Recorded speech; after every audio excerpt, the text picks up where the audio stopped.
So hello everyone, कैसे हैं आप लोग। उम्मीद है आप सब लोग अच्छे होंगे और अपनी तैयारी रेगुलरली कर रहे होंगे। तो आज हिंदी साहित्य की अंतिम क्लास होने वाली है। इससे पहले हम हिंदी साहित्य की 2 क्लास कर चुके हैं। 3 क्लास में आपका हिंदी साहित्य समाप्त हो जाएगा और पेपर तक इन्हीं क्लास को आप लोग बार बार इन्हीं क्लास को पढ़ते रहना। ज़्यादा देर की क्लास भी नहीं है, मुश्किल से 50 या 60 मिनट तो बहुत बोल दिया मैंने, 50 मिनट की हैं दोनों क्लासें, ठीक है। ये भी लगभग इतनी रहने वाली है। तो अगर 2x की स्पीड पर भी देखोगे तो आधा घंटे में आपका रिवीजन हो जाएगा, 1.5 घंटे में पूरा साहित्य रिवाइज हो जाएगा, ठीक है। तो स्टार्ट करें। इसकी पीडीएफ टेलीग्राम पे मिल जाएगी और लिंक नीचे डिस्क्रिप्शन में दिया गया है। चलो बिना किसी टाइम वेस्ट के शुरू करते हैं। हिंदी साहित्य के लेखन की परंपरा, यानी कि हिंदी साहित्य की शुरुआत, कि हिंदी साहित्य लिखा गया था, इसके बारे में 4 किताबें बताती हैं। पहली किताब है ये, इस्तवार द अल लिटरेटिव एंदुई हिंदुस्तानी। ये लिखी थी किसने? गारसादा ताशी ने। इसमें कवियों को वर्ड क्रम में रखा गया। पूछा है कवियों को वर्ड क्रम में किस बुक में रखा गया। ये वाली बुक, पूरी बुक का नाम है, याद करना है। कवियों का जिक्र, इसमें 738 कवियों का जिक्र किया गया था, जिसमें 72 हिंदी के थे और 666 उर्दू के थे। इस बुक के 3 भाग थे, एक 1839 में आया, एक 1847 में, एक 1871 में। और इसी बुक का हिंदी अनुवाद किसने किया था? 1952 में किया था, हिंदुस्तानी साहित्य का इतिहास के नाम से, ठीक है। तो हिंदुस्तानी साहित्य का इतिहास पूरी ये किताब का नाम है। तो इस नाम से इसी किताब का अनुवाद किया गया था, ध्यान रहेगा। दूसरी किताब जो आती है वो है भाषा काव्य संग्रह। ये लिखी किसने है? महेश दत्त शुक्ल की है। ये हिंदी साहित्य के इतिहास के बारे में ये किताब भी बताती है, ठीक है। तो हिंदी में लिखित ये पहला ग्रंथ मिला था। ऊपर वाला कैसा था? इंग्लिश का था, ठीक है। और उसको हिंदी में ट्रांसलेट किया गया। ट्रांसलेट करने के बाद और पहला हिंदी में कौन सा? ये भाषा काव्य संग्रह। फिर तीसरी बुक आती है शिव सिंह सरूद। इसके लेखक हैं शिव सिंह।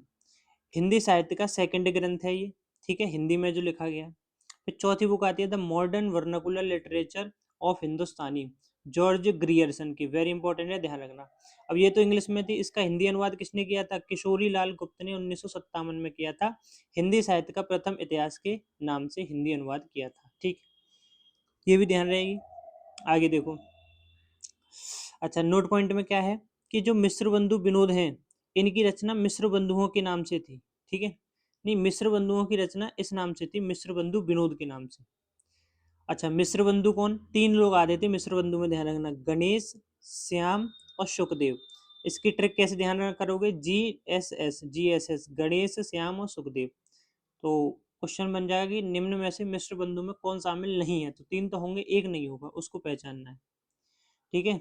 अगला नोट पॉइंट दूसरा है कि जो तजकरा ए शुअराई है, ये बुक का नाम है किताब का, हिंदी में लिखा गया है। किसने लिखा है? मौलवी कमरुद्दीन ने 1848 में इसको लिखा था।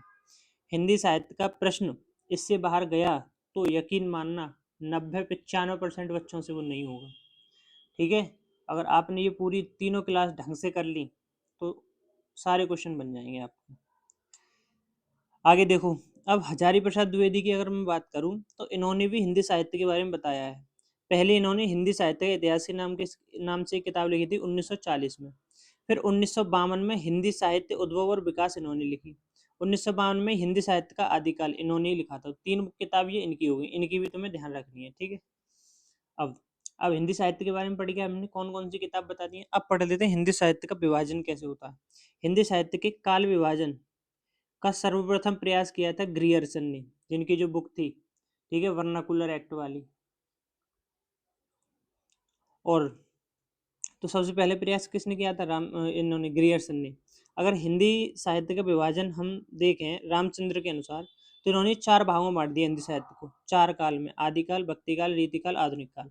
ध्यान रखना, भक्ति काल का ही दूसरा नाम है पूर्व मध्यकाल, रीतिकाल का दूसरा नाम है उत्तर मध्यकाल, ठीक है।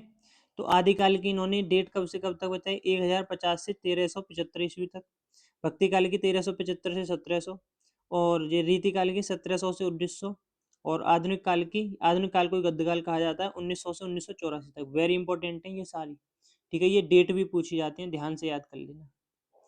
रामचंद्र के अनुसार हो गया, ठीक है। उसके बाद नगेंद्र के अनुसार काल विभाजन 3 में, आदिकाल, मध्यकाल, आधुनिक काल। आदिकाल को बांटा इन्होंने 1000 से 1350 तक। मध्यकाल को 2 में बांट दिया, भक्तिकाल, रीतिकाल। भक्तिकाल 1350 से 1650 तक, 1650 से 1850 तक। ये इंपॉर्टेंट है ये, जो है डेट तुम्हारी याद करनी है इनको। और आधुनिक काल कब से कब तक? 1850 से अब तक। ठीक है, तो ग्रियर्सन ने क्या नाम है तुम्हारा, नागेंद्र ने 3 भागों में बांट दिया। ठीक है, आदिकाल, मध्यकाल और आधुनिक काल। आदिकाल में देखो रासो साहित्य, सिद्ध साहित्य, नाथ साहित्य, अपभ्रंश काव्य और फुटकल रचनाएं। ये साहित्य का जन्म कौन से काल में हुआ? आदिकाल में। ठीक है, भक्ति काल में भक्ति भक्ति जो धारा है वो जन्मी। राम भक्ति शाखा, कृष्ण भक्ति, संत, सूफी काव्य, ये सब। सूफी काव्य मुस्लिमों में जो होते थे वो। रीति काल में जो रीतियां थी, रीतिबद्ध, रीति मुक्त, रीति सिद्ध कवि, ये हुए। ठीक है, आधुनिक काल का आगे पढ़ेंगे। तो आधुनिक काल को 3 में बांट दिया गया। इसमें एक भारतेंदु युग, द्विवेदी युग और छायावादी युग। ठीक है, अब छायावादी युग को भी 2 में बांटा गया, छायावादी युग, छायावादोत्तर युग। छायावादोत्तर युग को भी 3 में बांटा गया, एक तो प्रगतिवादी, प्रयोगवादी और नई कविता। तो कुछ इस तरीके से ये काल विभाजन है। एक बार फिर से जो है रिवीजन कर लेना अपना। ठीक है, आगे बढ़ूँ मैं, चलो। अब आ जाओ रीतिकाल। ठीक है, रीतिकाल अभी पढ़ा था हमने। अब यहाँ से ना कुछ नाम पूछे जाते हैं कि रीतिकाल के नामकरण बताओ, कि रीतिकाल को रीतिकाल किसने कहा? रामचंद्र शुक्ल ने कहा। ठीक है, रीतिकाल को श्रृंगालकार किसने कहा? विश्वनाथ प्रसाद ने कहा। याद करने की ये ट्रिक लिखी हुई है, कैसे याद करोगे देखो सुनो। रीतिकाल को रीतिकाल किसने कहा? रामचंद्र शुक्ल ने। तो राम की रीति यानी परंपरा सबसे महान है, राम की रीति सबसे महान है ऐसे। श्रृंगाल काल विश्वनाथ प्रसाद, पूरे विश्व को श्रृंगार पसंद है। श्रृंगार करना किस में, उस विश्व में किसको पसंद नहीं है? सबको पसंद है। अलंकृत काल ये कहा मिस्र बंधुओं ने।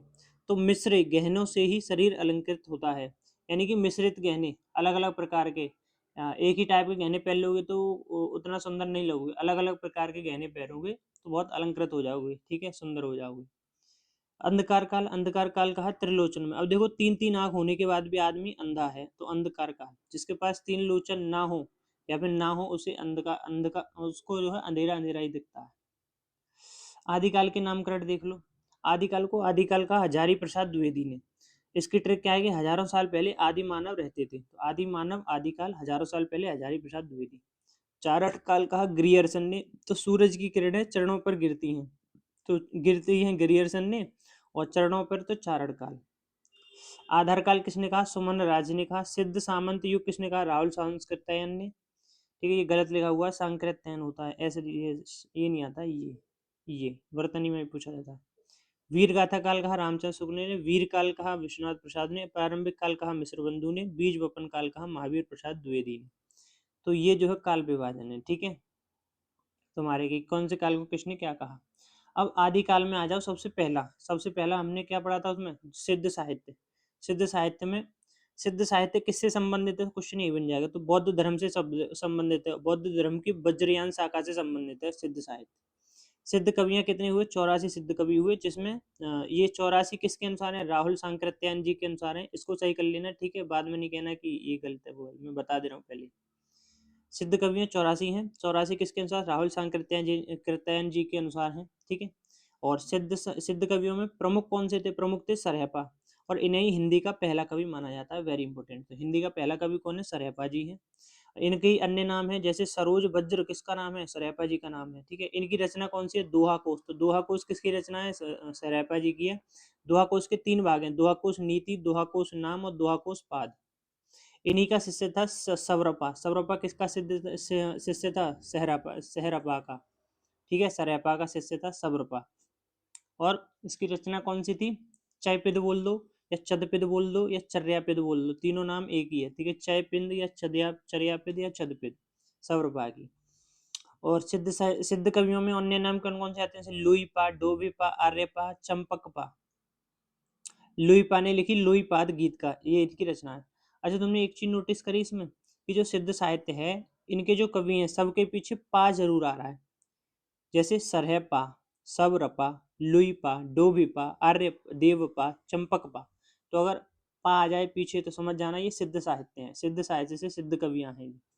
ठीक है, आ जाओ राष्ट्र साहित्य।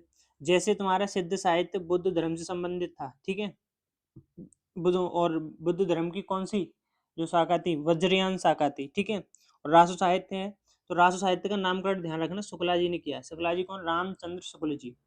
और इसी राष्ट्र साहित्य में वीर रस और श्रृंगार रस दोनों का उपयोग किया गया है। ठीक है, रासो साहित्य के प्रथम कवि कौन थे? चंद्र बरदाई थे। और प्रथम महाकाव्य इसका था पृथ्वीराज रासो। किसने लिखा था? इन्होंने लिखा था, चंद्र बरदाई ने। ठीक है, अधूरा लिखा था इन्होंने चंद्र बरदाई ने। फिर इनके बेटे आए जलहण, जलहण ने इसको पूरा किया था पृथ्वीराज रासो को। पृथ्वीराज रासो जो तुम्हारा महाकाव्य, इसके अंदर बात करूँ तो इसमें 69 सर्ग हैं और कथा मास वग खंड इसी का हिस्सा है। तो कथा मास वग खंड किसका हिस्सा है? पृथ्वीराज रासो का। कितने सर्ग हैं? 69। अब रासो साहित्य में भी कुछ रासो हैं, कुछ महाकाव्य हैं और उनके रचनाकार हैं, जैसे विजयपाल रासो, नल सिंह। ठीक है, विजयपाल रासो, नल सिंह। तो विजयपाल रासो महाकाव्य किसने लिखा है? नल सिंह ने लिखा है। इसको कैसे ध्यान रखोगे कि विजय पाने के लिए आदमी नल उखाड़ के लड़ने लगते हैं। बुद्ध रासो, बुद्ध रासो लिखा है जलहड़ ने। रणमल छंद, रणमल छंद श्रीधर। अगर तुम्हें रड़, रड़ में क्या चाहिए? रड़ में विजय चाहिए, विजय। रड़ में क्या चाहिए? विजय चाहिए। तो आपको क्या करना पड़ेगा? मल्ल, युद्ध करना पड़ेगा। ठीक है। हम्मीर रासो, हम्मीर रासो सारधर, हम्मीर रासो सारधर। राम रासो समय सुंदर।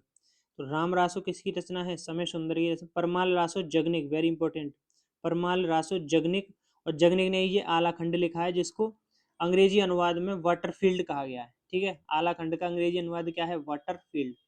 आला उदल सुनते नहीं हो तुम?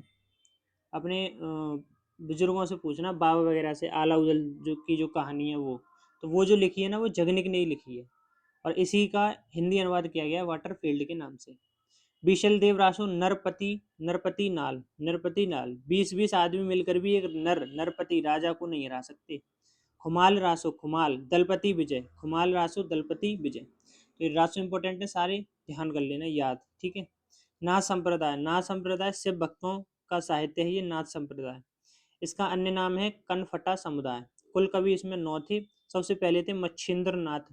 ठीक है, इनकी बुक है ज्ञान कारिका। ज्ञान कारिका की इनकी बुक है, मच्छिंद्र नाथ की बुक है। गोरखनाथ सेकंड है, गोरखवाणी और प्राण संकल्पी, ये इनकी किताबें हैं। तो ध्यान रखना, नाथ संप्रदाय शिव भक्तों का साहित्य है, नाथ संप्रदाय। बौद्धों का साहित्य क्या है? वो है आपका सिद्ध साहित्य। फुटकल और अपभ्रंश रचनाएं, फुटकल और अपभ्रंश में अब रचनाएं होने लगी। तो विद्यापति और अमीर खुसरो की सभी रचनाएं इसी में है, फुटकल में है। ठीक है, फुटकल और अपभ्रंश रचनाएं विद्यापति और अमीर खुसरो की।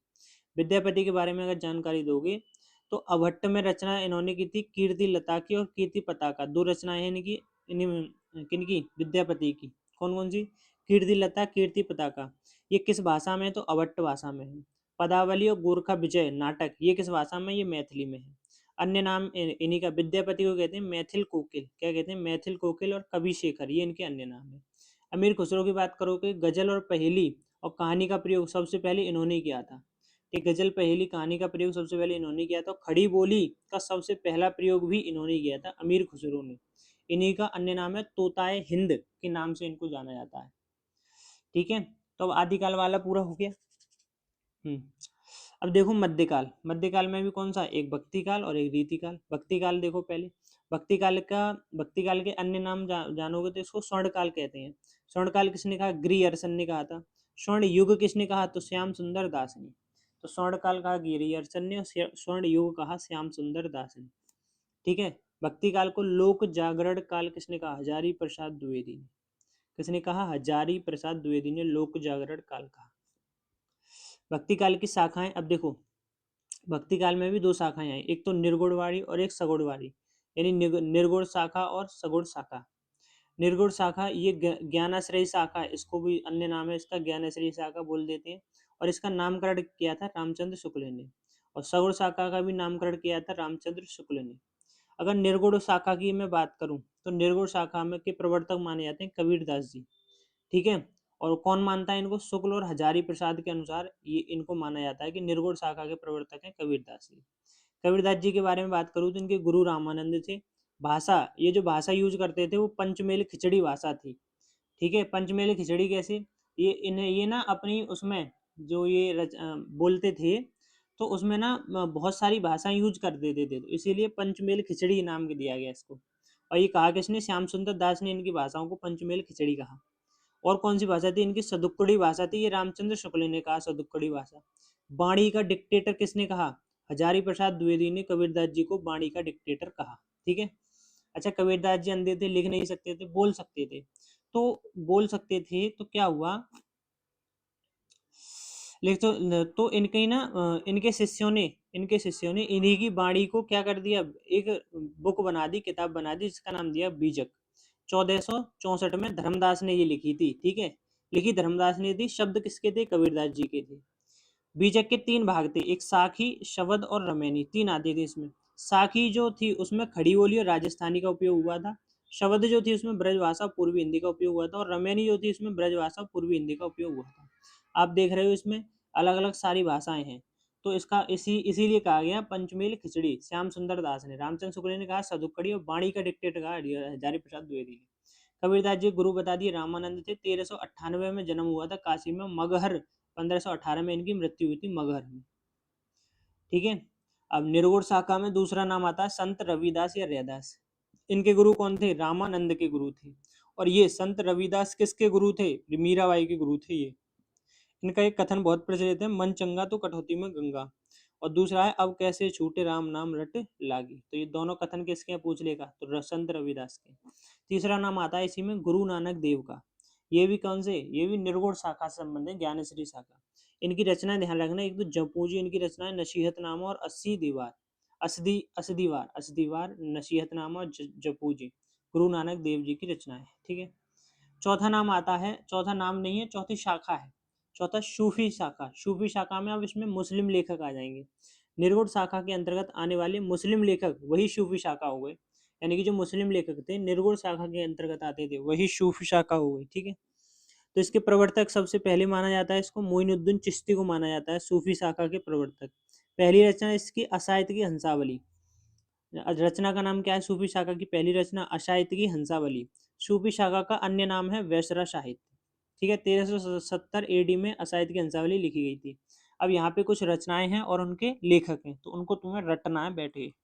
कौन कौन से, जैसे मुल्ला दाऊद चंदायन रचना है, ठीक है। शेख नबी ज्ञानदीप इनकी रचना है।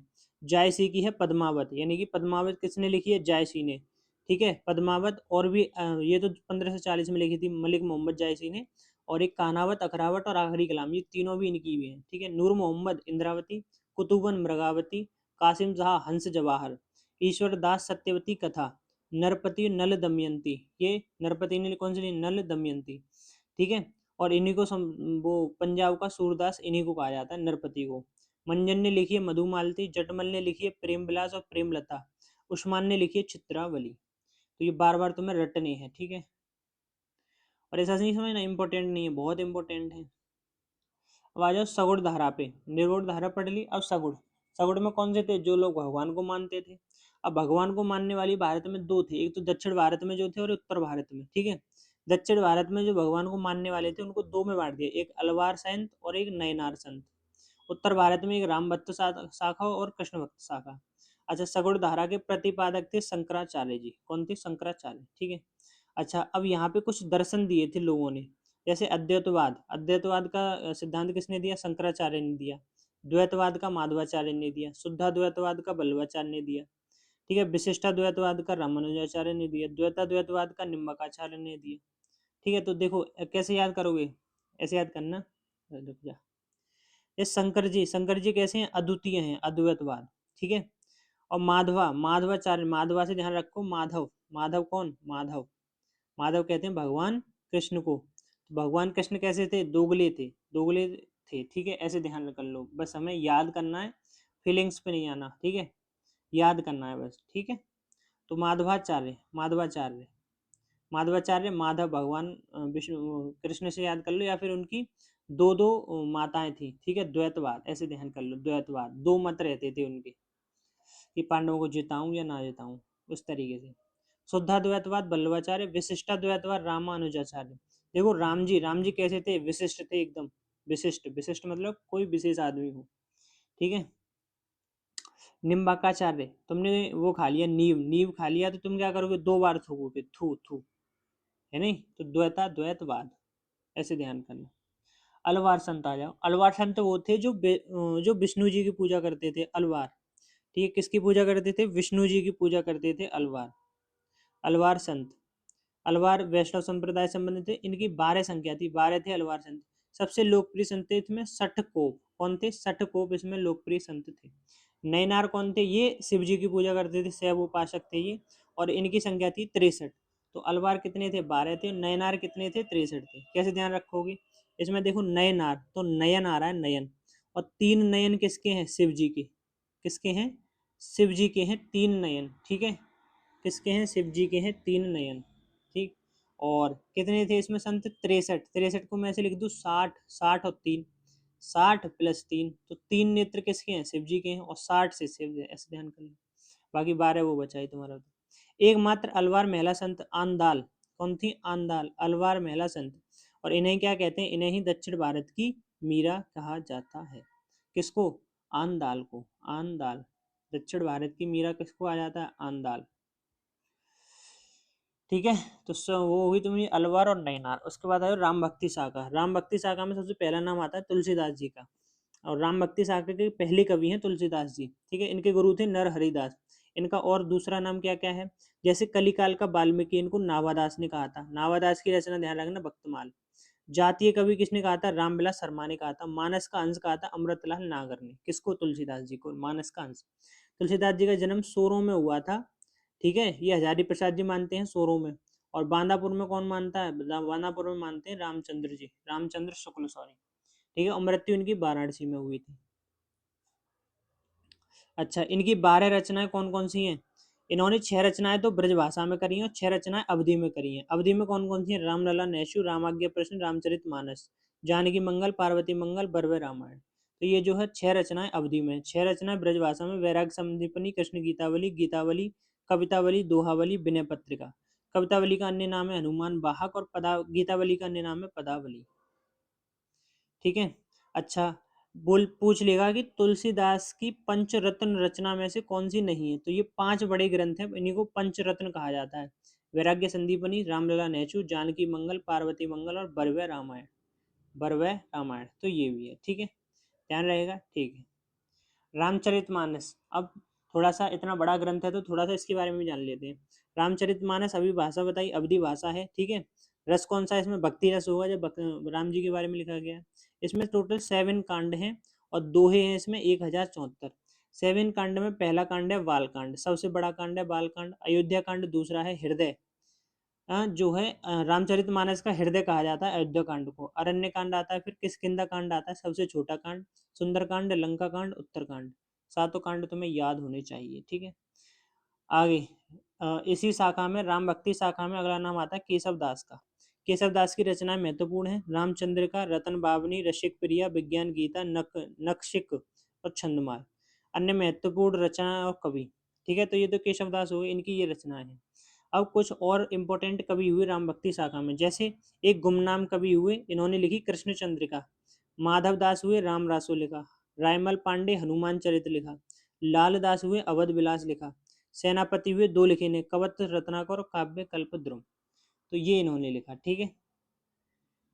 तो ये होगी राम भक्ति शाखा।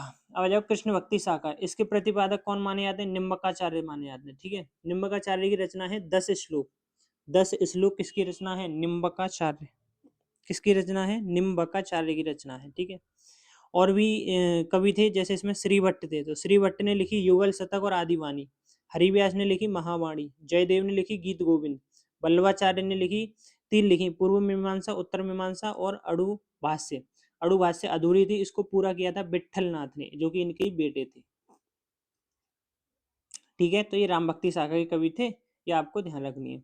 आगे बात आती है अष्टछाप कवि की। तो अष्टछाप कवि की स्थापना इनकी अष्टछाप की होती है 1565 में, और इसमें जो है 8 कवि थे, इसलिए अष्टछाप नाम दिया गया। 8 कवि कौन कौन से? 8 में से 4 तो इनके बल्लवाचार्य के शिष्य थे, और 4 विट्ठलनाथ के शिष्य थे। तो इन्होंने अपने 4 और 4 8 शिष्य मिला के अष्ट छवि, वो अष्ट कवि, अष्टछाप के कवि की वो कर दी रचना, ठीक है।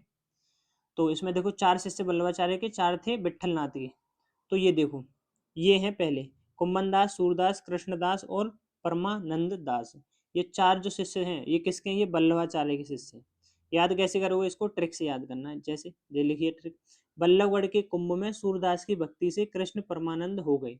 तो बल्लभगढ़ के कुंभ में सूरदास की भक्ति से कृष्ण क्या हो गए? परमानंद हो गए। बल्लभगढ़ से बल्लभाचार्य, कुंभ से कुंभन दास, सूरदास से सूरदास, और कृष्ण से कृष्णदास, और परमानंद से परमानंद दास, ठीक है। ऐसे इसको ध्यान करोगे। अगले जो 4 हैं, अगले 4 कौन से विट्ठलनाथ वाले हैं, छीत स्वामी, विट्ठलनाथ और गोविंद स्वामी, और ये क्या है, चतुर्भुज दास और नंददास। इसकी ट्रिक कैसी है, छाता के नीचे बैठकर गोविंद ने चारों भुजाएं फैलाकर आनंद लिया। तो छाता से छीत स्वामी, नीचे बैठकर विट्ठलनाथ, गोविंद गोविंद स्वामी, चारों भुजाएं चतुर्भुज दास, फैलाकर आनंद तो परमानंद, आनंद नंददास। ऐसे ध्यान कर लो, ठीक है। तो ये याद करने इंपॉर्टेंट हैं, भूल जाओ कभी, ठीक है। आगे देखो, और भी कवि हुए, जैसे सूरदास जी हुए, ठीक है। तो सूरदास जी के बारे में बात करूं, कौन से, राम भक्ति शाखा ही चल रही है अभी, राम भक्ति शाखा में ये भी और कवि के नाम है, कृष्ण भक्ति में, सॉरी, कृष्ण भक्ति शाखा की ये और कवि हैं, ठीक है। सूरदास जी का जन्म 1478 में हुआ, मृत्यु हुई 1583 में। आगरा में जन्म हुआ, मथुरा में मृत्यु हुई। बात्सल्य रस सम्राट इनको कहा जाता है। इनकी रचना है सूरसागर, सूरसावली, साहित्य लहरी। सूरसागर में 4936 पद हैं और 1107 पद हैं सूरसावली में। साहित्य लहरी में 118 पद हैं। सूरसागर में 3 भ्रमर गीत लिखे गए। ये क्वेश्चन पूछा जाएगा, सूरसागर में कितने भ्रमर गीत हैं, 3 हैं। बात करें रसखान की, तो 1533 में जन्म, 1618 में मृत्यु हुई। वास्तविक इनका नाम था इब्राहिम। इनकी रचना है प्रेम वाटिका, सुजान सागर, सुजान, रसखान, दान लीला, अष्टयाम। ये इनकी क्या है, ये इनकी रचनाएं हैं। बात करें मीराबाई की, तो 1516 में जन्म हुआ, 1546 में मृत्यु हुई, लगभग 36 साल की उम्र के बाद। और गुरु पहले ही बता दिया, संत रैदास या रविदास एक ही बात है। नरसी का मायरा इनकी रचना है। गोविंद, गीत गोविंद का टीका और राग गोविंद, ये इनकी रचनाएं हैं, ठीक है।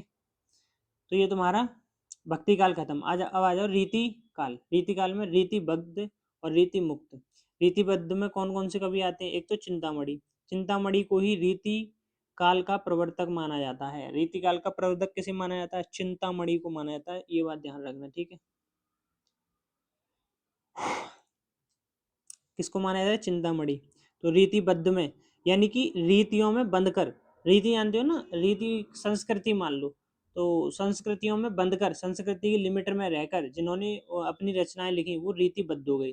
रीति मुक्त, जो रीतियों से मुक्त होकर जिन्होंने अपनी रचनाएं लिखी, वो हो गए रीति मुक्त कवि।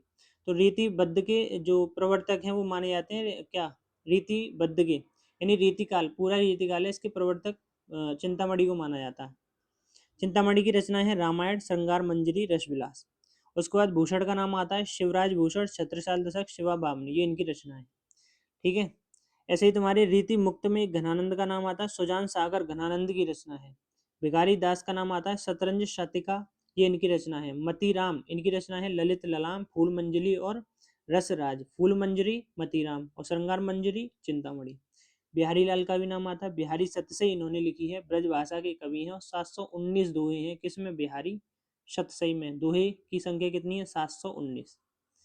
रीतिकाल के अन्य नाम, अन्य नाम देखो, रीतिकाल को अलंकृत काल मिश्र बंधुओं ने कहा, पीछे हमने पढ़ लिया था। रीतिकाल को रीतिकाल ग्रीरसन ने कहा था, अंधकाल त्रिलोचन ने, श्रृंगालकार विश्वनाथ मिश्र ने, ठीक है। अब कौन से, अब आ जाओ आधुनिक काल। आधुनिक काल, आधुनिक काल भारतेंदु युग, द्विवेदी युग और छायावादी युग, 3 में ये बांटा गया, तुम्हें पता ही है। अगर बात करूं भारतेंदु युग के, भारतेंदु युग को कहा जाता है हिंदी का पुनर्जागरण काल। जागरण हटाओ यहाँ से, ये हटाओ यहाँ से। अब कहा जाएगा हिंदी का पुनर्जागरण काल, इसको कहा जाता है भारतेंदु युग को, ठीक है। भारतेंदु युग में अगर रचनाएं आती हैं, तो सबसे पहले भारतेंदु हरिश्चंद्र जी की रचनाएं आती हैं इसी में, इन्हीं को इसका प्रवर्तक माना जाता है, ठीक है। तो भारतेंदु हरिश्चंद्र ने कौन कौन सी रचनाएं करी, प्रेम के ऊपर करी है, प्रेम मालिका, प्रेम सरोवर, प्रेम माधुरी, प्रेम फुलवारी। फिर बकरी विलाप, फूलों का गुच्छा, विजय, विजयनी विजय, विजयंती और वर्षा विनोद, ठीक है। अच्छा, इन्हीं का उपनाम क्या था, इन्हीं का उपनाम था रसा, और इनके गुरु थे शिव प्रसाद सितारे हिंद, भारतेंदु हरिश्चंद्र के गुरु। अगला नाम आता है इसमें बद्री नारायण चौधरी का, भारतेंदु युग में, ठीक है। इनकी रचना है वर्षा विनोद, लालित्य लहरी, वर्षा विनोद और लालित्य लहरी, वर्षा बिंदु, सॉरी, वर्षा बिंदु, बद्री नारायण, वर्षा विनोद, ये है हरिश्चंद्र जी की। प्रताप नारायण मिश्र का नाम आता है प्रेम पुष्पावली, इनकी रचना है। जगमोहन सिंह का नाम आता है ऋतु संहार और मेघदूत, ये ब्रज भाषा में अनुवाद जो है इन्होंने किया था इन दोनों का, ऋतु संहार और मेघदूत का, किसने, जगमोहन ने। अंबिका दत्त, हो होरी, ये इनकी रचना है अंबिका दत्त की, ठीक है। अब यहाँ पे मैंने तुम्हें कंपैरिजन के साथ ये बना दी है ताकि याद करने में आसानी हो जाए। कंपैरिजन करके याद करोगे तो आसानी से याद कर लोगे। जैसे आधुनिक काल 3 भागों में भारतेंदु युग, द्विवेदी युग, छायावादी छायावादी या फिर शुक्ल युग भी इसको कहा जाता है। ठीक है। अच्छा, इसको कहते हैं हिंदी का पुनर्जागरण काल कहते हैं। द्विवेदी युग को कहते हैं जागरण सुधार काल। किसने कहा? नागेंद्र ने कहा। ठीक है। और छायावाद का नाम रखा था मुकुधर पांडे ने। भारतेंदु युग में पहले कवि हैं भारतेंदु हरिश्चंद्र, इसमें श्रीधर पाठक। ठीक है। और इसमें ये जो कवि हैं ये देखो, पहले भारतेंदु युग पढ़ लें, फिर द्विवेदी, फिर छायावादी। भारतेंदु युग ये उपनाम रसा, भारतेंदु हरिश्चंद्र उपनाम रसा से प्रदर्श सितारे इंद्र, ये इनके गुरु हो गए, सब पढ़ लिए। प्रेम मालिका, प्रेम सरोवर, ये सब बकरी विजय, वर्षा विनोद, सब पढ़ लिए। ठीक है। ठीक है। उसके बाद बद्री नारायण ने पढ़ लिया, वर्षा बिंदु। और वर्षा बिंदु के बाद में ये लालित्य लहरी, प्रताप नारायण मिश्र, प्रेम पुष्पावली, देवयानी, ऋतु संहार, और ये इनकी ब्रजभाषा में अनुवाद है, अंबिका दत्त, हो होली। अब आ जाओ द्विवेदी युग पे। द्विवेदी युग में पहला नाम आता है श्रीधर पाठक। श्रीधर पाठक, इनकी रचनाएं कौन कौन सी हैं? गुणवंत हेमंत, ये खड़ी बोली की पहली कविता है द्विवेदी युग में। कश्मीर सुषमा, वनाष्टक और भ्रमर गीत, ये किनकी रचनाएं हैं? श्रीधर। आप कहोगे ये याद कैसे होंगे? इतनी याद होंगे भाई, बार बार पढ़ना पड़ेगा, कम से कम 10 से 15 बार पढ़ना पड़ेगा। है कितनी है? दिन 1.5 घंटा है। अगर सुबह सुबह उठ के ही 1.5 घंटे मान नहीं तो मान लो, सुबह सुबह उठ के एक वीडियो देख ली, दोपहर में एक देख ली, शाम को एक देख ली, पूरा रिवीजन। ऐसे डेली शेड्यूल बना लो, सुबह एक, दोपहर में एक, शाम को एक, सुबह एक, दोपहर में एक, शाम को एक, इस तरीके से। महादेवी वर्मा, सॉरी क्या कह रहा हूँ मैं, महावीर प्रसाद द्विवेदी, इनकी रचना है किसकी? गंगा लहरी है और काव्य मंजूषा है महावीर प्रसाद द्विवेदी की। अयोध्या सिंह उपाध्याय, आधुनिक काल का सूरदास इसको कहा जाता है। किसको? अयोध्या सिंह उपाध्याय को। किसने कहा था? गणपति ने कहा था।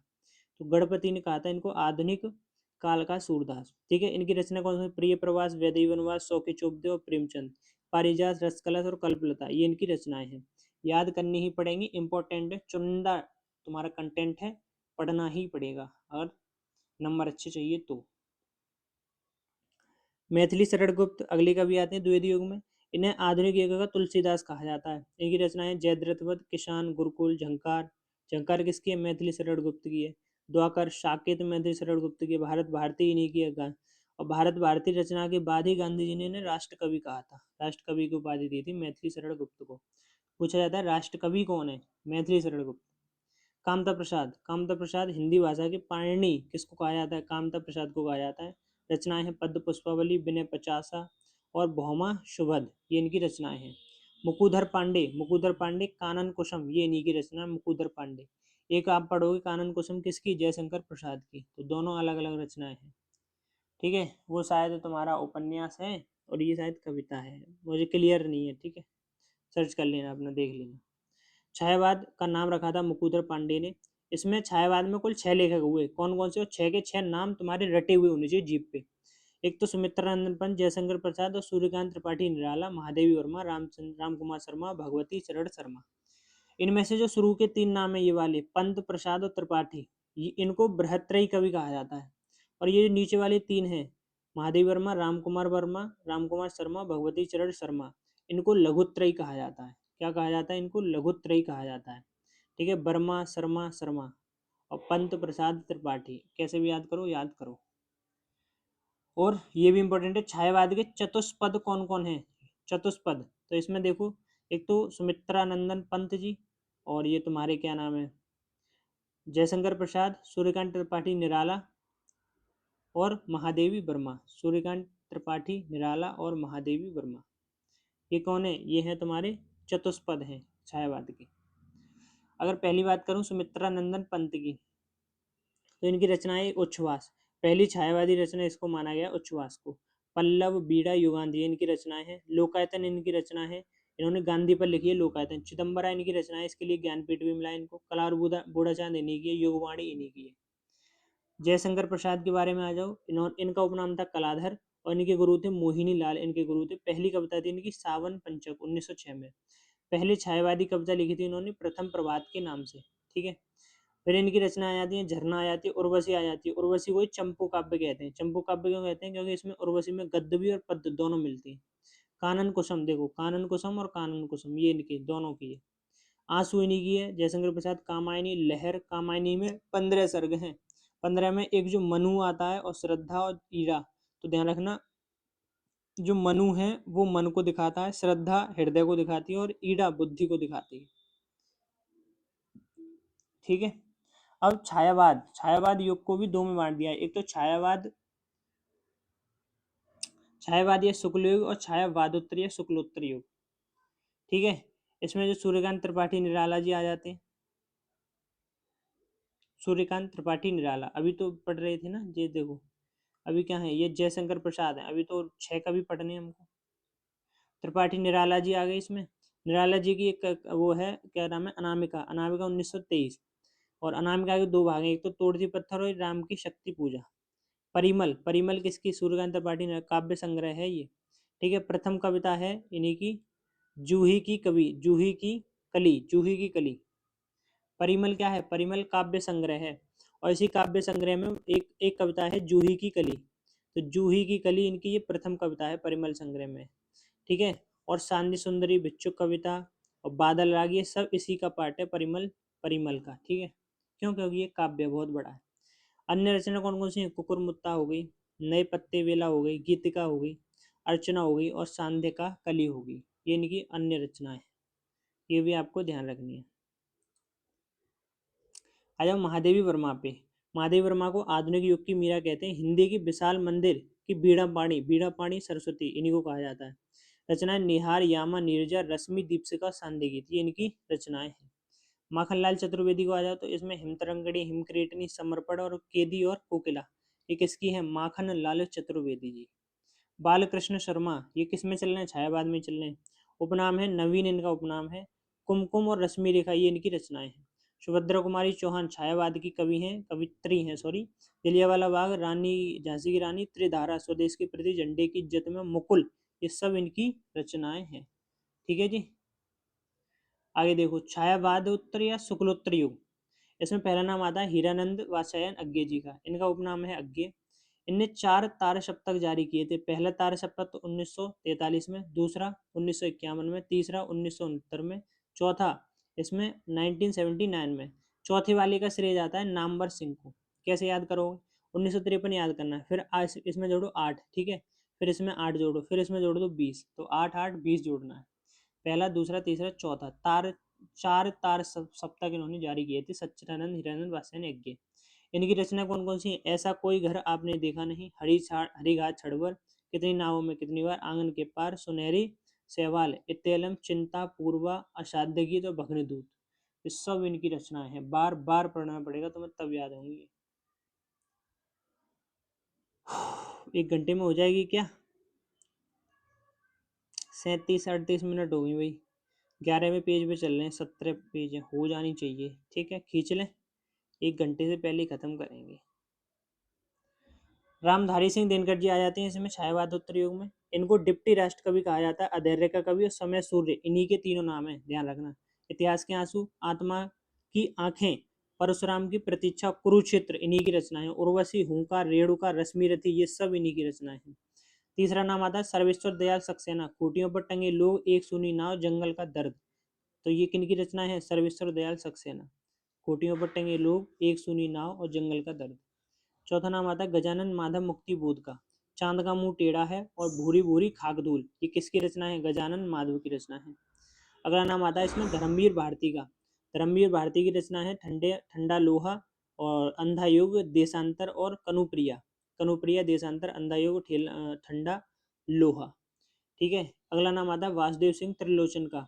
इनकी रचना कौन कौन सी है, उस जनपद का कवि हूँ, ताप के ताए हुए दिन, त्रिलोचन, वासुदेव सिंह त्रिलोचन, ताप के ताए हुए दिन। नागार्जुन, नागार्जुन की कौन कौन सी रचना है, प्यासी पतराई आंखें, तुमने कहा था बादलों को घेरते देखा है, भस्मांकुर, और इनका उपनाम था राजनीतिक कवि, यात्री भी कहते हैं इनको। ठीक है, राजनीतिक कवि किसको कहा जाता है, नागार्जुन को कहा जाता है। केदारनाथ की रचनाएं कौन कौन सी हैं, केदारनाथ अग्रवाल, बोल बोल अबोल, जो सिलाए तोड़ते नहीं, जो सिलाए तोड़ते हैं, नींद के बादल, फूल नहीं रंग बोलते हैं, युग की गंगा, अपूर्वा, और उपनाम था इनका बालेंदु। तो बालेंदु उपनाम था केदारनाथ का। राजनीतिक कवि उपनाम था इनका। डिप्टी कवि किसका था बताओ, डिप्टी कवि, डिप्टी कवि और डिप्टी राष्ट्र कवि और राष्ट्र कवि, राष्ट्र कवि बताओ पहले किसका था, और फिर बताना डिप्टी, क्या नाम है, डिप्टी राष्ट्र कवि। ठीक है, चलें आगे। हाँ जी, अब ये तुम्हारा साहित्य में इतिहास वाला पोर्शन खत्म हुआ। अब हिंदी गद्य का विकास यहाँ से शुरू करते हैं, ठीक है। तो हिंदी गद्य की पहली रचना कौन सी थी? वर्ण रत्नाकर थी। हिंदी गद्य की पहली रचना थी वर्ण रत्नाकर। गद्य तो जानते हो ना, गद्य और पद्य जिसमें रचनाएं लिखी होती है। पद्य में पदों के रूप में होती है, गद्य में पूरा विवरण होता है उसमें। तो हिंदी गद्य की पहली रचना वर्ण रत्नाकर। और खड़ी बोली गद्य की पहली रचना है, यानी कि पहली रचना गद्य की और खड़ी बोली में गोरा बादल की कथा। इसमें पहले ये बताइए, ज्योतिरेश्वर ठाकुर इन्होंने लिखी थी वर्ण रत्नाकर। इन्हीं को और इसमें कौन सी भाषा में लिखी थी इन्होंने? इन्होंने लिखी थी ये मैथिली भाषा में, ठीक है। जटमल गोरे बादल की कथा ये इन्होंने लिखी थी। गोकुलनाथ 84 वैष्णवों की वार्ता और 252 वैष्णवों की वार्ता गोकुलनाथ ने लिखी थी, ठीक है। ये तो ये हिंदी गद्य का विकास पढ़ रहे हैं हम। विकास में भी ये कवि थे, इन्होंने अपनी अपनी रचनाएं दी। एक सूरत मिश्र ने कौन सी? बेताल पच्चीसी। और बेताल पच्चीस का ही खड़ी बोली में अनुवाद किसने किया है? मजहर अली और लल्लू लाल ने किया है। बेताल पच्चीसी का खड़ी बोली में अनुवाद मजहर अली ने और लल्लू लाल। लल्लू लाल की कौन कौन सी रचना है? एक तो माधव विलास, सिंगापुर सिंहासन बत्तीसी, और एक प्रेम सागर। सिंहासन बत्तीसी और प्रेम सागर इन्हीं के लल्लू लाल की। उसके बाद सदाशिव लाल, रचनाओं का नाम था इनका नियाज, यानी कि इन्होंने जो कलेक्शन है रचनाओं का, नियाज कहते हैं इनकी। उसमें सूरसागर आती है तुम्हारी, और ये तुम्हारी मुंत खबुत रारेश्व, ठीक है। अगला इंशा अल्लाह खां, इनकी कहानी है रानी केत की कहानी, वेरी इंपॉर्टेंट है। अन्य नाम है इसका उदयवान चरित्र। उदयवान चरित्र रानी केतकी की कहानी एक ही बात है। हिंदी की पहली मौलिक गद्य कहानी कौन सी है? यही रानी केतकी की कहानी, हिंदी की पहली कहानी। सदल मिश्र की रचना है नासिकोतोपाख्यान। अन्य नाम इसी का क्या है? चंद्रावली। चंद्रावली अन्य नाम किसका है? यही नासिकोतोपाख्यान। अब देखो इसमें पत्रिकाएं। अब ये तो अब तुमने जो याद करना था वो कर लिया। अब हम देखेंगे पत्रिकाएं कौन कौन सी थी, नाटक कौन कौन से थे, उपन्यास कौन कौन से थे, रिपोर्टाज कौन कौन, संस्मरण, और ये भी चीज़ें जो रह गई हैं थोड़ी बहुत, ठीक है। अगर मैं पत्रिकाओं की बात करूं तो पत्रिका दिवस कब मनाते हैं? 30 मई को राष्ट्रीय पत्रिका डे मनाया जाता है, पत्रकारिता डे मनाया जाता है।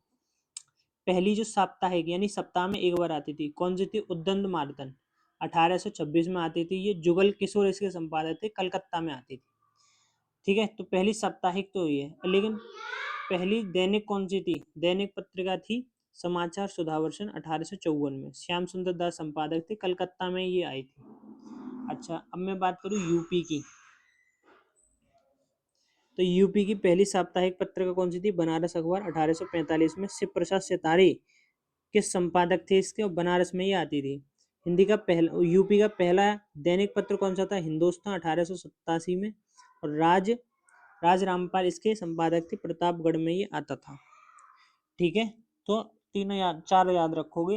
पहली साप्ताहिक उद्दंड मार्ता, जुगल किशोर, ठीक है, जुगल किशोर। और यूपी का पहला साप्ताहिक था बनारस अखबार।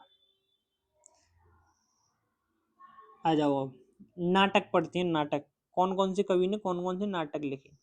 नाटक में ध्यान रखना, पहला नाटक नहुस को माना गया है, जो कि लिखा था गोपाल गिरधर दास ने।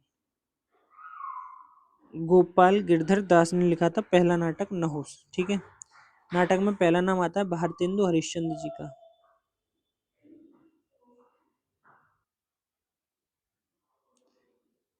इसमें सबसे पहला नाम आता है भारतेंदु हरिश्चंद्र जी का। इनकी पत्रिकाएं कौन कौन सी हैं? एक तो कवि वचन सुधा, हरिश्चंद्र और बाल बोधनी, तीनों पत्रिकाएं ध्यान रखना इनकी। नाटक कौन कौन से हैं? भारत दुर्दशा, विद्या सुंदर, भारत जननी, अंधेर नगरी, नील देवी, सती प्रताप। इसको पूरा किया था राधा कृष्ण दास ने। अगला नाम आता है नाटकों में जयशंकर प्रसाद का, बहुत बड़ा नाम है। 13 प्रसिद्ध नाटक लिखे थे इन्होंने। पहला सज्जन, कल्याणी, अजातशत्रु, कामना, राज्यश्री, जन्मेजय का नागयज्ञ, स्कंदगुप्त, एक घूट और ध्रुव स्वामिनी इन्हीं का है। उसके बाद नाम आता है मोहन राकेश का। इनके नाटक कौन कौन से? लहरों के राजहंस, आषाढ़ का एक दिन, आधा अधूरे, पैर तले की जमीन, अंडे के छिलके, ये इनके नाटक हैं। हजारी प्रसाद द्विवेदी के नाटक एक ध्यान रखना, बाणवत्ती की आत्मकथा। प्रेमचंद का ध्यान रखना, कबीला संग्राम। और तुम्हारा महावीर सिंह का नाटक ध्यान रखना, नल दमयंती। और लक्ष्मी प्रसाद का नाटक ध्यान रखना, उर्वशी, ठीक है। अब आ जाओ उपन्यास पे। उपन्यास में सबसे पहला उपन्यास परीक्षा गुरु है, जो कि लाला श्रीनिवासन ने लिखा था, परीक्षा गुरु, ठीक है। सबसे पहला नाम आता है मुंशी प्रेमचंद जी का। और इनका जन्म 1886 से और 1936 मृत्यु। बनारस में जन्म हुआ था। मूल नाम था इनका धनपत राय, किसका? मुंशी प्रेमचंद जी का। और उर्दू के कवि थे पहले ये, ठीक है। दयानंद उर्दू कवि कहा था इनको। दया नारायण निगम ने इनको उर्दू कवि कहा था। उपन्यास सम्राट की संज्ञा दी शरद चंद्र चट्टोपाध्याय ने। इनका पहला उपन्यास था उर्दू में, कौन सा था? असरारे मुआविद। ये तो उर्दू में था पहला उपन्यास, लेकिन पहला उपन्यास हिंदी में कौन सा था? कायाकल्प। नवाब राय नाम से ये जाने, वो रचना करते थे, रचना, ठीक है। तो इनकी रचनाओं का नाम क्या था? नवाब राय। रंगभूमि, करमभूमि, प्रेमाश्रम, गोदान, ये इनके उपन्यास हैं। सेवा सदन, मंगलसूत्र और निर्मला और प्रतिज्ञा, ये भी उपन्यास इन्हीं के हैं, लेकिन मंगलसूत्र अधूरा था, ठीक है, अपूर्ण है ये मंगलसूत्र, ध्यान रखना। उसके बाद नाम आता है आपका किसका? देवकी नंदन खत्री जी का। चंद्रकांता, अनूठी बेगम, भूतनाथ और भूतनाथ, ये तीन इनके उपन्यास हैं। भूतनाथ अधूरा है, पूरा किया था दुर्गादास ने। सूर्यकांत त्रिपाठी निराला, इनके उपन्यास कौन कौन से हैं? कुल्ली भाट, बिल्लेसुर, बकरिहा, अप्सरा और निरूपमा, ये इनके उपन्यास हैं। जैनेन्द्र के परख, सुनीता, सुखद, कल्याणी, मुक्तिबोध। उसके बाद भगवती चरण वर्मा, इनके उपन्यास कौन से हैं? इनके उपन्यास हैं तुम्हारे पतन, चित्रलेखा, टेढ़े मेढ़े रास्ते, भूले बिसरे चित्र। भूले बिसरे चित्र बहुत इंपॉर्टेंट है। हजारी प्रसाद द्विवेदी, अनाम दास का पोथा, बाणभट्ट की आत्मकथा उपन्यास है। पुनर्वा उपन्यास है। चारुचंद्र लेखा उपन्यास है। धर्मवीर भारती के गुनाहों का देवता, 11 सपनों का देश और सूरज का 7वां घोड़ा, ये उपन्यास है धर्मवीर भारती के। अगला नाम आता है उपन्यास में किसका? अमृतलाल नागर का। इन्हीं को मानस का अंश कहते हैं। बूंद एवं समुद्र, ये इनका उपन्यास है। अमृत और विष, ये इनका उपन्यास है, ठीक है। बाद में ये कुछ और नाम है, जैसे अयोध्या सिंह उपाध्याय, इनका अधकिला फूल और ठेठ हिंदी का ठाठ, ये इनका उपन्यास है अयोध्या सिंह उपाध्याय का। बालकृष्ण भट्ट का 100 अजान 100 जान। जयशंकर प्रसाद कंकाल, तितली, इंद्रावती, इंद्रावती अधूरा है जयशंकर प्रसाद का। अज्ञेयजी, नदी के द्वीप, विष्णु प्रभाकर, अधर नारेश्वर, फणीश्वर नारेडू, मेलाचल, कितने चौराहे। राजेंद्र यादव, 1 इंच मुस्कान, मनु भंडारी, उखड़े हुए लोग। 1 इंच मुस्कान मनु भंडारी क्यों लिखा है? क्योंकि राजेंद्र यादव की पत्नी है मनु भंडारी। तो 1 इंच जो मुस्कान उपन्यास है, इसको लिखने में इनका साथ दिया था मनु भंडारी ने। उखड़े हुए लोग राजेंद्र यादव। विनोद शुक्ला कौन सा? दीवार में खिड़की रहती है। सुरेंद्र वर्मा, मुझे चांद चाहिए, अंधेरे से परे, ये दोनों किसके? सुरेंद्र वर्मा। अगर बात करूं महिला उपन्यासकार की, तो इसमें सबसे पहला नाम आता है कृष्णा शोभती का। अच्छा, पहली महिला उपन्यासकार कौन थी? साध्वी सती थी। सुहासिनी नामक इन्होंने उपन्यास लिखा था। कृष्णा शोभती, मित्रों मरजानी, जिंदगी नामा, डार से बिछुड़ी, ये इनके उपन्यास है। मनु भंडारी, आपका बंटी, 1 इंच मुस्कान, यही सच है, महाभोज, ये इनके उपन्यास है। ममता कालिया का दुखम सुखम ममता कालिया। नासिरा शर्मा, 7 नदियों का एक समुद्र, ये नासिरा शर्मा के उपन्यास है, ठीक है। अगले टॉपिक पे आ जाते हैं, तो कहानी देख लेते हैं हम, कहानी, ठीक है।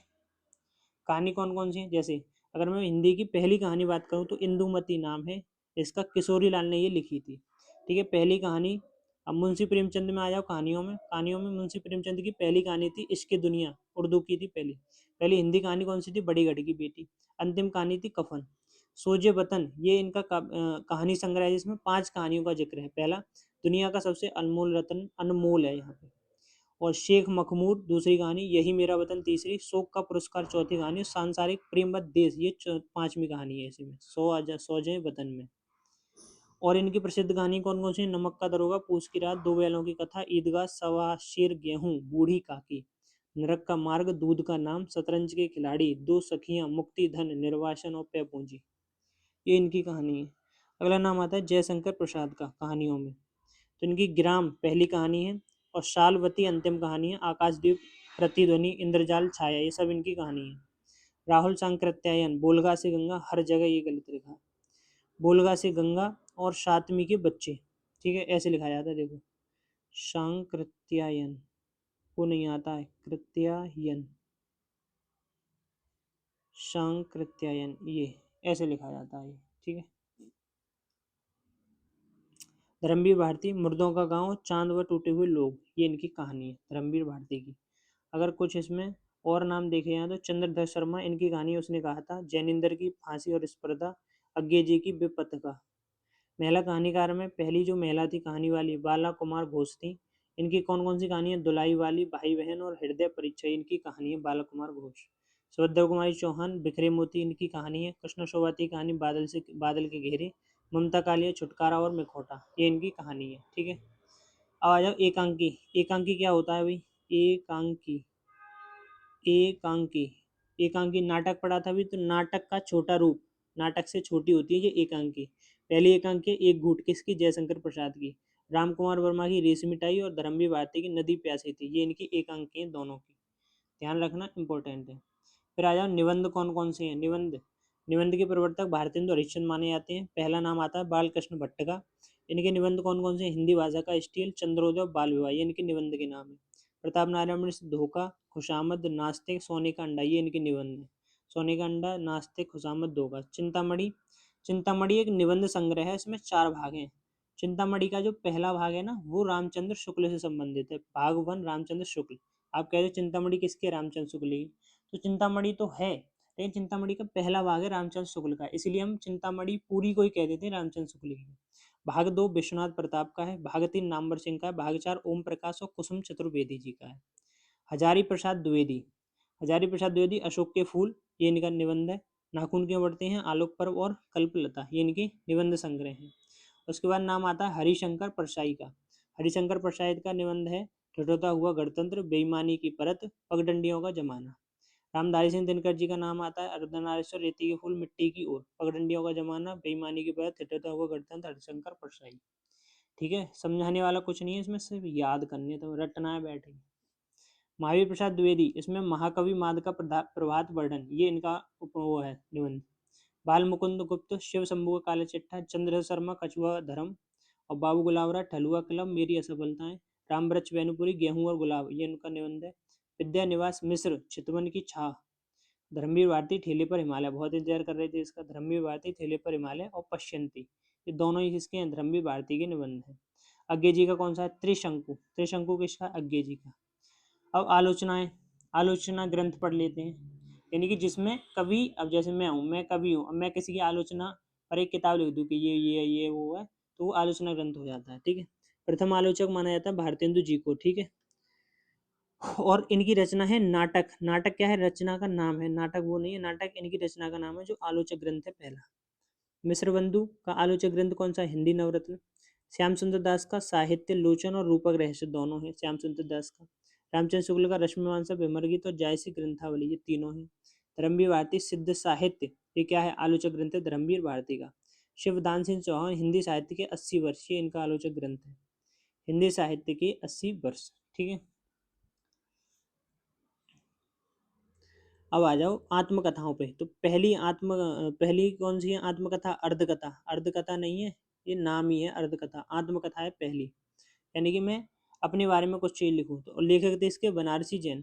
पहली प्रसिद्ध आत्मकथा कौन सी है? मेरी आत्मकहानी, इसके लेखक थे बाबू श्याम सुंदर दास। पहली प्रसिद्ध आत्मकथा मेरी आत्मकहानी, बाबू श्याम सुंदर दास।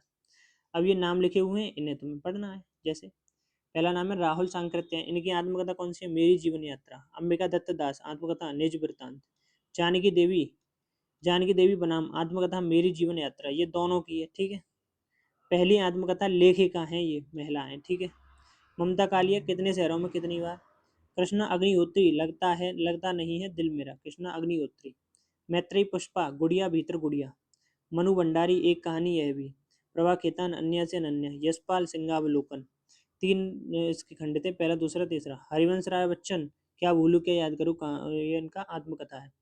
भीष्म साहनी, आज के अतीत। भीष्म साहनी, आज के अतीत। अमृतलाल नागर, टुकड़े टुकड़े दास्तान।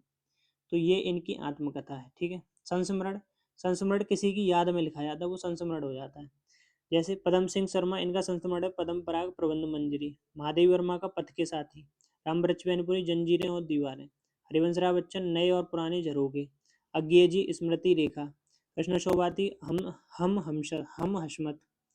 विद्या निवास मिश्र, चिड़िया रैन बसेरा। धर्मवीर भारती, ठेले पर हिमालय। उसके बाद यात्रा साहित्य, यानी कि यात्रा करते करते कोई यात्रा के बारे में ही लिख दे, वो यात्रा साहित्य। भारतीय हरिश्चंद्र ने कौन कौन सी सदियों पार की यात्रा? मेहंदावल की यात्रा, लखनऊ की यात्रा। राहुल सांकृत्यायन, मेरी तिब्बत यात्रा, मेरी लद्दाख यात्रा, घुमक्कड़ और किन्नर देश में घुमक्कड़ शास्त्र। चीन में क्या देखा और मेरी यात्रा के पन्ने। राहुल सांकृत्यायन, देखो यहाँ सही लिखा है। सच्चिदानंद सिन्हा, इनके यात्रा वृतांत कौन कौन से हैं? अरे यायावर याद रहेगा और एक बूंद सहसा उछली। राम वृक्ष मैनपुरी पैरों में पंख बांधकर उड़ते चलो उड़ते चलो। राम वृक्ष रामधारी सिंह दिनकर मेरी यात्राएं और देश विदेश। और भी और नाम है। मोहन राकेश ने लिखी है आखिरी चट्टान तक। धर्मवीर भारती यादें यूरोप की। नरेश मेहता कितना अकेला आकाश। यशपाल जैन रूस के 46 दिन। अब जीवनी आ जाती है। जैसे मेरे ऊपर कोई कवि कुछ लिख दे वो जीवनी हो जाएगी। जैसे राहुल शंकरत्यान की जीवनी है, स्टालिन की जीवनी, लेनिन की, कार्ल मार्क्स की, माओ संग तुंग की जीवनी। अमृत राय की प्रेमचंद कलम का सिपाही। प्रेमचंद के बेटे हैं ये अमृत राय। फिर आ जाते हैं रेखा चित्र पे। रेखा चित्र में कहानी को जब हम स्केच द्वारा दिखाते हैं वो रेखा चित्र हो जाता है। महादेव वर्मा का नाम आता है पहला। इनमें अतीत के चलचित्र, मेरा परिवार और स्मृति की रेखा है। ये 3 इनमें रेखा चित्र हैं। सेकंड आता है माखनलाल चतुर्वेदी का नाम। समय के पाँव। समय के पाँव ये इनके जो है क्या है, समय के पाँव इनके वो हैं, क्या बोलते हैं यार, रेखा चित्र, चलचित्र। और भीमसेन त्यागी आदमी से आदमी तक, ये इनका रेखा चित्र है भीमसेन त्यागी का। ठीक है। अब कुछ और इम्पोर्टेंट जैसे रिपोर्टाज। रिपोर्टाज ध्यान रखना फ्रांसीसी शब्द का अर्थ है। जब भी कोई रिपोर्ट देता है तो वही रिपोर्टाज हो जाता है। तो शिवदान सिंह चौहान की रिपोर्ट थी लक्ष्मीपुरा। ठीक है। मौत के खिलाफ जिंदगी की लड़ाई, ये इन्हीं की है, शिवदान सिंह चौहान। फिर चंडी प्रसाद की रिपोर्ट थी युवराज की यात्रा। तो ये रिपोर्टाज विधा है। पत्र संग्रह कौन कौन सा है? सबसे पहला महात्मा मुंशी राम ने दिया था पत्र संग्रह। सबसे पहला पत्र के रूप में कुछ दे दिया जाए। ठीक है। अब कुछ साक्षात्कार देख लेते हैं। साक्षात्कार मतलब इंटरव्यू। मैंने किसी का इंटरव्यू लिया और लिख दिया तो वो साक्षात्कार। जैसे जनक कौन है साक्षात्कार के? बनारसी दास हैं। रत्नाकर जी से बातचीत, ये इनका इंटरव्यू है, साक्षात्कार है। रामधारी सिंह दिनकर का है बट पीपल। भीष्म साहनी का मेरे साक्षात्कार है। डायरी, मैंने अपनी डायरी में कुछ लिख दिया तो वो डायरी विधा हो गई। जनक कौन है? राम शर्मा है इसके। सेवाग्राम की डायरी। और एक हरवंश राय बच्चन, ध्यान रखना, प्रवासी डायरी। तो ये आपका हिंदी साहित्य पूरा कंप्लीट हो गया, कुछ भी नहीं छूटा है। आप एक बार देखना, किताब लेके बैठना, कुछ छूटा हो तो मुझे बता देना। ठीक है। और उम्मीद है वीडियो अच्छी लगी होगी। भाई मेहनत बहुत लगती है, पता है तो मैं पिछले 1 सप्ताह से इस पे मेहनत कर रहा हूँ, है नहीं? तो क्या करना है तुम्हें? कुछ नहीं करना है यार, याद कर लो, पढ़ लो तुम बस। ठीक है, चलो।